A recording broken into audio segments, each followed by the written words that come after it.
হাইকোর্টের সামনে ড্রাম থেকে মরদেহ উদ্ধার করা হয়েছে। আর এই খবর বিস্তারিত জানানোর জন্য আমাদের সঙ্গে যুক্ত আছেন সহকর্মী আতিক মিসবাহ লগ্ন। আসলে এই যে হাইকোর্টের সামনে রাস্তা তো ব্যস্ত একটা সড়ক, তো এখানে আসলে ড্রামে মরদেহ কিভাবে ফেলা হলো এবং আশেপাশের সিসিটিভি ফুটেজ যাচাই করে এখন পর্যন্ত পুলিশ কোনো কিছু ধারণা করতে পেরেছে কিনা?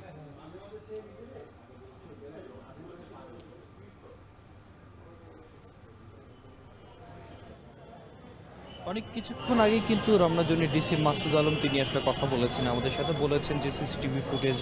দেখার বিষয়টি চলছে। আর মূল ঘটনার হচ্ছে আজকে সন্ধ্যার পরে, অর্থাৎ সন্ধ্যা 6:15টার দিকে আমরা যতদূর সংবাদ পেয়েছি তখন যে বিষয়গুলো আসলে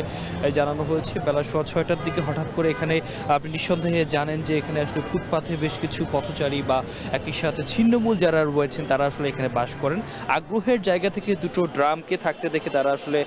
এখান থেকে গিয়ে ড্রাম যখন খোলেন, একটি ড্রামের মধ্যে চাল এবং একটি ড্রামের মধ্যে মূলত এই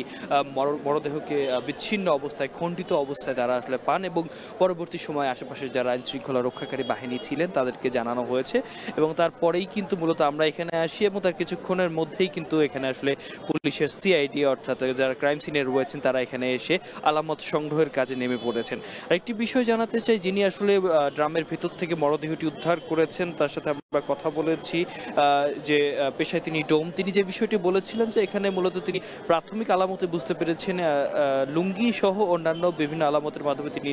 ধারণা করছেন যে এটি মূলত একজন পুরুষ মানুষের মরদেহ, এতটুকু বলেছেন। তবে ব্যস্ততম সড়ক হলেও আসলে এখানে আসলে নির্দিষ্ট করে কোনো চেক পোস্ট ছিল না 100 মিটারের মধ্যে। এখান থেকে কিছুটা দূরত্বে অর্থাৎ হচ্ছে মৎস্য ভবনের যে মোড় রয়েছে সেখানে একটি চেকপোস্ট বসানো হয়েছিল এবং এছাড়াও যদি বলি শিক্ষা ভবনের সামনে ছিল, কিন্তু দুই সড়কের মাঝে বা দুই মোড়ের সামনে বা এই মাঝামাঝি এই পর্যায়টিতে আসলে কোনো চেকপোস্ট সেই অর্থে আমরা দেখিনি। এই জন্যই হচ্ছে এখানে ফাঁকা রাস্তা ছিল, এখানে যারা পথচারী ছিল আসলে নিজেদের আগ্রহের জায়গা থেকে মূলত যে দুটি ড্রাম ছিল ওই দুটি ড্রামকে তারা এখানে খোলেন এবং খোলার পরেই আসলে গন্ধ পান এবং এর পরেই কিন্তু দেখতে পান যে এখানে আসলে যারা মৃতদেহ রয়েছে সেই মৃতদেহটি আসলে সেখান থেকে আসলে উদ্ধার করা হয়, বিষয়টি জানানো হয়। আমরা আরও কথা বলেছিলাম এখানে কর্তব্যরত যে তদন্ত কর্মকর্তা ছিল তার সাথেও আমরা কথা বলেছি, তিনিও মূলত বলেছেন যে সকল প্রকার আলামত সংগ্রহের পরে তখন হয়তো তারা বিস্তারিতভাবে আমাদেরকে তথ্য দিতে পারবেন এবং তখন আমরা আরো বিস্তারিতভাবে আপনাকে জানাতে পারবো। অনেক